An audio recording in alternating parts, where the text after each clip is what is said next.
So I'm gonna say what on my mind and what I think, brother. First of all, that's his mother. Wrong, right, or indifferent, she gonna lie, steal, kill, and protect her child. That's what she's supposed to do. But the apple don't fall far from the tree, man. Once again, Gene Deal is shedding some light on Sean Diddy Combs' situation.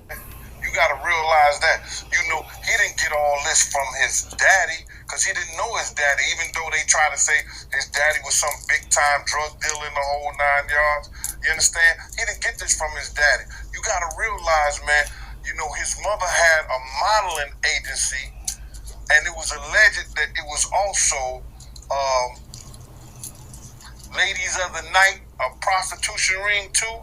There are no credible reports or sources that suggest Janice Combs, the mother of Sean Diddy Combs, operated a prostitution agency. Any such allegations appear to be unfounded or based on misinformation. Janice Combs is primarily known for her role in supporting her son's career and her involvement in various charitable efforts. These ladies was doing things other than modeling. So the apple don't fall far from the tree. Yeah. So now you gotta understand this, and looking at her and some of the stuff that he was saying, and their relationship has changed since I knew them, since I was around them. You understand? This man was talking about that his mother could take her palms and bend over and put them down on the floor. Not bend over, but she could stand straight up and put her palms on the floor, bruh. Placing both palms on the floor while bending over, such as in stretching or exercises, is purely a demonstration of flexibility and physical ability. It has no connection to a person's character, morality, or sexual behavior. Associating such a physical act with being loose or prone to sexual urges is based on harmful and outdated stereotypes. Flexibility, agility, and strength are all aspects of physical health and fitness, and such movements should be viewed solely within that context. But she could stand straight up and put her palms on the floor, bruh. He's saying that about his mother. Who describes any of their mother action like that in a sexual way? And then, I don't know how many dudes do kiss their mother in their mouth when they 50, 60 years old or something like that. Kissing one's mother on the mouth is a cultural expression of affection and love in many families, and does not inherently indicate any sexual inclinations or inappropriate feelings. Different cultures and families have various ways of showing affection, and what might be seen as normal in one context can be viewed differently in another. It's essential to understand that expressions of love between family members can take many forms and are often rooted in familial bonds, rather than any inappropriate connotations. I don't know how many dudes do kiss their mother in their mouth when they 50, 60 years old or something like that. That's them, that's their whole thing, man. But that was a little kind of weird for me. And then his mother wore the same white fingernail polish that Cassie described that he liked to see her and other models in when she was describing her lawsuit. And what's crazy to me is that, man, it seemed like him and his mother had this, I don't want to get too deep, man, this Oedipus complex thing. You know what I mean? And a lot of people going to say, yo, Oedipus complex. Well, let me just tell you a brief story so you know. Oedipus it may have been Greek mythology, or it was probably Greek mythology or something like that, but it's a story about a young man that was told that he was going to kill his father and marry his mother. So on the way, this young man had grown up, he didn't know that he was an orphan and then was adopted by a family. He thought the family he was with was his mother and father, but it wasn't. So on the way to this town, he gets into an argument with this other man, and he kills him. He kills that man. Then he goes into that town. A lady is weeping about her husband, being told that her husband was dead, and he ended up marrying that lady, which was his mother. So Sigmund Freud came up with this thing about this Oedipus complex, about a sexual relationship, whether it's physical or mental, with a mother and a son. The Oedipus complex is a psychoanalytic theory developed by Sigmund Freud, which describes a child's feelings of desire for their opposite-sex parent and jealousy toward their same-sex parent. Named after the character Oedipus from Greek mythology, who unknowingly killed his father and married his mother, the concept is often used to explain certain psychological dynamics in family relationships. Key points about the Oedipus complex include: 1. Developmental stage. It typically arises during the phallic stage of psychosexual development, which Freud believed occurs between the ages of 3 and 6. 2. Desire and rivalry. The child may develop feelings of love for the parent of the opposite sex and feel rivalry or hostility toward the same-sex parent, leading to complex emotional dynamics within the family.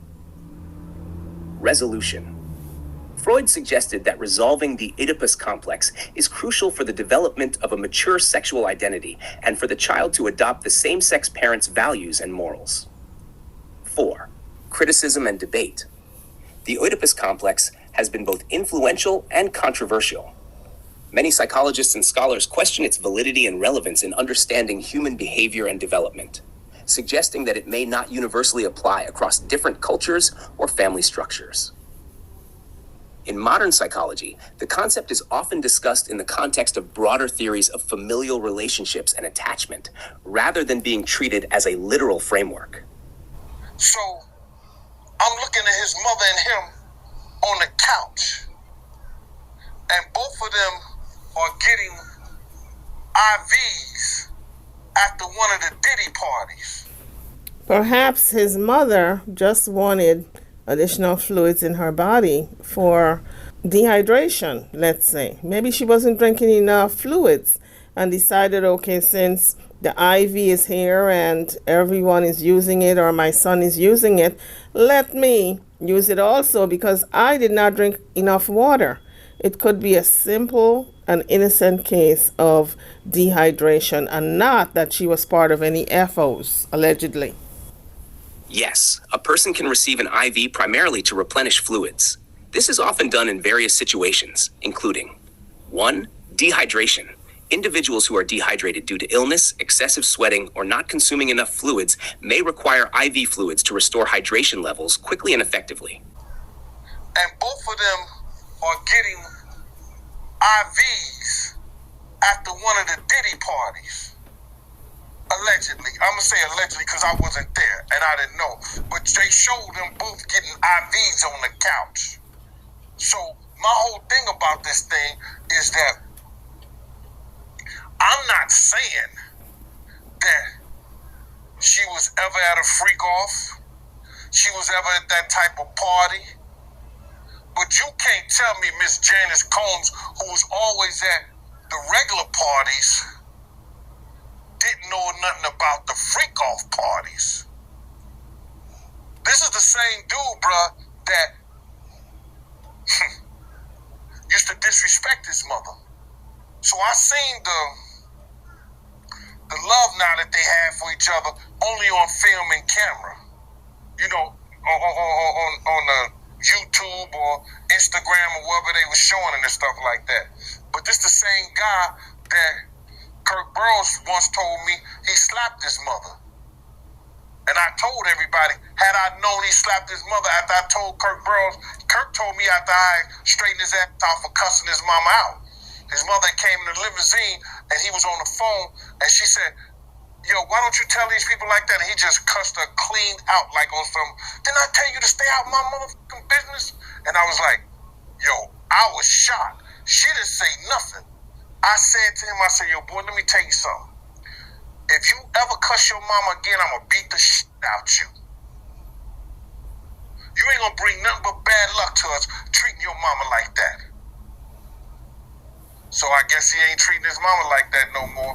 But I don't have no qualms in her defending her son.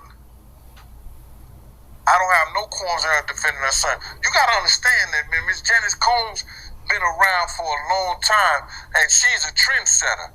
Where you think Little Kim, Mary J. Blige, and the rest of them get that blonde hair from? She popped up in the club with the blonde hair, the nails, the eyelashes, way before they was doing it. If you're enjoying this so far, make sure to hit that subscribe button below.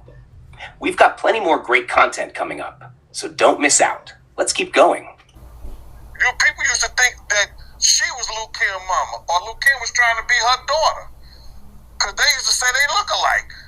But I don't have no qualms in her defending her son. That's what she's supposed to do, man.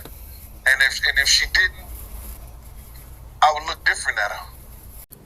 So Sean Combs is demanding the names of alleged victims in the criminal case, so says his attorney. Sean Combs demands names of alleged victims in criminal case. Lawyers for the disgraced mogul claim the government is forcing Combs to play a guessing a game. By Nancy Dillon. October 15, 2024.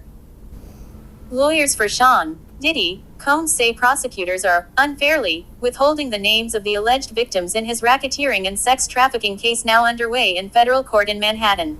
In a letter to the court filed late Tuesday, his lawyers say federal prosecutors should be forced to cough up the identities immediately so Combs can get to work on his defense ahead of his criminal trial now scheduled to begin May 5th. The government is forcing Combs unfairly to play a guessing a game, the 4-page letter signed by Combs, attorneys Mark Agnifilo and Tenny Garrigus, and obtained by Rolling Stone, reads. The lawyers claim the indictment unsealed against Combs last month is lacking in particularity, to the point that it's impossible for Combs to determine who the other unidentified alleged victims are, at least beyond the main victim, widely understood to be Combs' ex-girlfriend Cassandra Cassie Ventura. Without clarity from the government, Mr. Combs has no way of knowing which allegations the government is relying on for purposes of the indictment, the letter reads. The attorneys say Combs' position is made all the more challenging by the onslaught of baseless allegations that desperate plaintiffs are lodging at him, for the most part anonymously, in civil suits designed to exact a payoff from Mr. Combs and others. The letter goes on to argue that, given the anticipated amount of discovery and the expected time required for its production, Mr. Combs will be unable to deduce the identities of the purported victims from the discovery without the assistance of the government. It says Combs also anticipates that the discovery will contain voluminous evidence of consensual sexual activity, making it all the more difficult for Mr. Combs to ascertain which of his prior sexual partners now claim, years later, that they felt coerced. In their letter to the court, Combs' lawyers said the government opposes disclosure of alleged victims' names at this stage. A pretrial hearing in the case is set for Dec. 18. Prosecutors in the case did not immediately respond to Rolling Stone's request for comment. It's really early right now to make this demand, but Combs' lawyers are trying to put pressure on prosecutors. It's what good defense lawyers do, former federal prosecutor Niyama Ramani tells Rolling Stone. The government is going to say this is premature, that discovery is still ongoing, that they're still reviewing the evidence, and that Combs can't make this demand 7 months before trial. In their letter, Combs' lawyers lament the torrent of allegations by unidentified complainants in more than a dozen lawsuits filed since Ventura first sued Combs for sexual assault and sex trafficking last November. Lawyers say the 6 most recent lawsuits filed Monday involve outrageous and deeply prejudicial allegations including violent sexual assault and sexual abuse of minors. They claim they need to know the names of the alleged accusers in the criminal case in order to determine if there's any overlap with the civil cases, which would affect what they can say publicly ahead of trial. In his criminal indictment, Combs is accused of having abused, threatened, and coerced multiple unidentified women and others around him to fulfill his sexual desires. The filing stated that Combs engaged in a persistent and pervasive pattern of abuse toward women and other individuals, including verbal, emotional, physical, and sexual abuse. Prosecutors were notably vague in the indictment as to the dates and details regarding individuals other than Ventura, who wasn't specifically named. Jaguar Wright, known for her outspoken views, has recently made several controversial claims about figures in the music industry, including P. Diddy. One of her more sensational allegations is that Janice Combs, who is widely recognized as Diddy's mother, is actually his aunt. While Wright has spoken out about her experiences and encounters with Diddy, these claims remain unverified and have sparked controversy and skepticism within the media. As of now, there is no public evidence supporting her statement. Before you go, Don't forget to hit that subscribe button and turn on notifications so you never miss out on our latest content. We've got plenty more exciting videos coming your way, and you won't want to miss them. Thanks for watching, and we'll see you in the next one.